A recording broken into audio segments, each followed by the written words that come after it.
এমপিরা সবসময় এমপি থাকবো, দেখবেন এমপির পোলা, এমপি নিজে এমপি হয়ে এলাকায় বলে যে মানুষটি স্কুল করে দিব, এটা করে দিব, এটা করে দিব, কিন্তু পোলাই থাকে বিদেশে। এবং 20, 25, 30 বছর পরে দেখা যায় এমপির কারণে অন্যান্য পোলাপানের পড়াশোনা নষ্ট করছে, তার পিছনে পিছনে খাটাইছে, কিন্তু তার পোলারে বিদেশ রাখছে, কোনো কিছুতে কি করে নাই, জড়াই নাই। এরকম হয় নাই? কিন্তু 25, 30 বছর পরে দেখা যায় এমপির পুতে আবার বিদেশটাই আবার নেত হয়ে জায়গা, হয় কিনা? যে পথে খাটে নাই, রাস্তায় যা নাই, এমপির পোলা এমপি, আর মাঝখান দিয়ে পোলাইন্ডির জীবনটি নষ্ট হয় কিনা? আপনি জীবনে দেখছেন কর্মী থেকে, ইউনিয়ন থেকে খাটতে খাটতে খাটতে খাটতে এমপি কখনো কইছে তুই যেহেতু আজকে এত বছর রাজনীতি করছস, আমার যেহেতু বয়স শেষ, আমার তোরে আমি এমপি নমিনেশনের জন্য চেষ্টা করবো? কইছে? হয় তার ভাইয়েরে আনে, নাইলে তার পুতেরে আনে, নাইলে নিজের বউ থাকলে বউ আনে, নিজের মায়া থাকলে মাইয়া আনে। আমি এটা সারা বাংলাদেশের পরিস্থিতির কথা কইলাম, হইছে কিনা?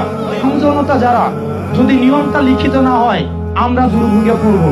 মন্ত্রীদের কিচ্ছু হবে না, এমপিদের কিচ্ছু হবে না। মন্ত্রীর ফ্যামিলির এই আন্দোলনে কয়টা মন্ত্রীর পোলা মারা গেছে? কোন মারা গেছে? কোন এমপির পোলা মারা গেছে? গেছে? মারামারি তো কোন এমপির পোলা নরমালি যায়? কিছু এক্সাম্পল আছে, কিন্তু নরমালি যায়? দেখবেন এই জিনিসগুলো আপনাদের মাথায় রাখতে হবে। যে জীবনে গ্রামের স্কুলে পড়ে নাই সেই স্কুলের সমস্যা বুঝবো। যে জীবনে দেবিদ্বার বাজারের বাজার করে খায় নাই, এই দেবিদ্বারের সমস্যা বুঝবো। যে জীবনে দেবিদ্বার হসপিটালে চিকিৎসা হয় না, এটা বুঝবো। যে জীবনে দেবিদ্বারের আপনার রাস্তা দিয়ে হাঁটে নাই, এটা সমস্যা বুঝবো।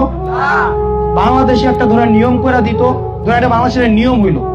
নিয়মটা হচ্ছে যে এলাকার এমপি হবে তার পোলা ওই এলাকার স্কুলেই পড়তে হবে, এবং বাধ্যতামূলক ভাবে, আমি ধরে নিচ্ছি, এবং বাধ্যতামূলক ভাবে ওই এমপি ওই উপজেলার হসপিটালে চিকিৎসা নিতে হবে।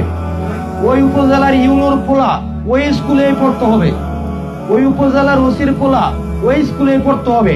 6 মাস টাইম লাগবে এই স্কুল কলেজ ঠিক হইতে, 6 মাস। কিন্তু আপনি দেখবেন, আপনি যাকে নেতা বানান, খেয়াল করবেন ওই নেতার পরিবার কোথায় থাকে। আপনি তাকে একটা সেবার উৎপাদনের দায়িত্ব দিচ্ছেন, আপনি তাকে একটা খাবার ধরেন, যেই বাবুর্চি রান্ধে এই বাবুর্চির পরিবার ওটা খায় না, তার মানে কি খাবারটাকে আমি সন্দেহ করবো কি করবো না? করবো কিনা? করবো না? আমি নেতা হইছি আপনার হসপিটালের মান উন্নয়নটা যেন সরকার ঠিকভাবে হইতেছে কিনা এটা দেখার জন্য, আপনার রাস্তাঘাট ঠিকভাবে হইতেছে কিনা সেটা দেখার জন্য, স্কুল কলেজ গুলো ঠিকভাবে হইতেছে কিনা দেখার জন্য। কইরা দিব কিন্তু সেটা বলি নাই, কারণ এমপির এটা কাজ না। এটা মাথায় রাখেন। যদি কোন এমপি বলে আমি তোমার হসপিটাল করে দিব, রাস্তা করে দিব, স্কুল করে দিব, সে মিথ্যুক। কোন আইন বের করে সে দেখাইতে পারবে না সেটা করে দিবে, এটা কোন এমপির কাম না। এমপির কাম হচ্ছে আইন বানানো। মেম্বার অফ পার্লামেন্ট, সংসদের কাজ হচ্ছে যেখান থেকে আইন প্রণয়ন হয়। সংসদটা হচ্ছে কি, 3টা বিভাগ আছে রাষ্ট্রের, একটু সহজ করে কই খেলা। একটা হচ্ছে আইন বিভাগ, একটা হচ্ছে শাসন বিভাগ, একটা হচ্ছে বিচার বিভাগ। এই আইন বিভাগের কাজ হচ্ছে দেশের জন্য আইন বানানো। কি বানানো? তারা দেশের জন্য আইনটা বানায়, কিন্তু তারা বাস্তবায়ন করে না, তারা আইনটা বানায়। এই সংসদে গিয়া মানুষ আইন বানায়। কি বানায়? সংসদে গিয়া মানুষ রাস্তা বানায় না, সংসদে গিয়া মানুষ হসপিটাল বানায় না। এরা যে কয় এরা মিথ্যা কথা কয়, তারা বলবেন যে ভালো করে একটু পড়াশোনা করতো, এটা মিথ্যুক, একদম মিথ্যাবাদ কথা বলে। তার মানে খেয়াল করে দেখবেন আপনার ওই নেতা ওই হসপিটালে চিকিৎসা নিচ্ছে কিনা, তার পরিবার নিচ্ছে কিনা খেয়াল করবেন। ওই স্কুলগুলোতে তার পরিবার পড়ে কিনা একটু খেয়াল করে দেখবেন পড়তেছে না। যাকে আপনি সেবা উৎপাদন তদারকির দায়িত্ব দিচ্ছেন সেই এই সেবাটা নিতেছে না। তার মানে এই সেবার উপরে কি আপনার ভক্তি আসবে? তার মানে এই সেবার মধ্যে ডাল মে কুচ কালা হে, এই সেবার মধ্যে ঝামেলা আছে। কারণ ঝামেলা যদি না থাকতো তাহলে এই সেবাটা তো নেতা নিজেই নিত কিনা? যেহেতু সেবা নেতাটা নিজেই নিতেছে না, তার মানে হচ্ছে এখানে কি আছে, একটা ঝামেলা আছে না? আছে কিনা?